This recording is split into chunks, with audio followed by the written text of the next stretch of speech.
Stressful గా feel అవ్వడం అంటే ఎప్పుడు ఆలోచిస్తూనే ఉండడం, సింపాథెటిక్ డామినెన్స్ అంటారు. ఆటోనామిక్ నర్వస్ సిస్టమ్ అని ఒకటి ఉంటుంది, which will help body temperature కానీ, రెస్పిరేషన్ కానీ, డైజెషన్ కానీ బ్యాలెన్స్ చేయడానికి ఆటోనామిక్ నర్వస్ సిస్టమ్ అని ఉంటుంది. దాంట్లో సింపాథెటిక్, పారాసింపాథెటిక్ అంటాం. రెండు బ్యాలెన్స్ లో ఉండాలి. ఇప్పుడు కొంతమందికి టెస్ట్ చేస్తేనేమో సింపాథెటిక్ డామినెన్స్ లో ఉంటారు, కొంతమంది ఏమో పారాసింపాథెటిక్ డామినెన్స్ లో ఉంటారు. కొంచెం పారాసింపాథెటిక్ డామినెన్స్ లో ఉండే వాళ్ళకి బెనిఫిట్ ఎక్కువ. ఎందుకు అంటే సింపాథెటిక్ సిస్టమ్ ఏం చేస్తుంది, ఇప్పుడు మీకు ఎమర్జెన్సీ వచ్చింది ఇంట్లో, మీరు ఇలాగే స్లోగా ఇలా లేసి వెళ్తారా, పరిగెడతారు.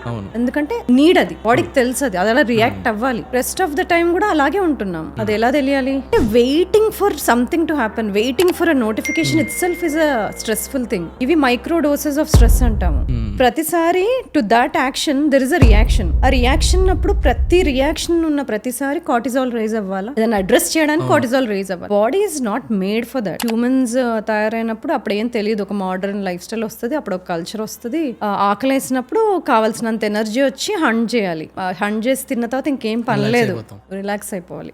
అలా ఉండే humans we are not made for today.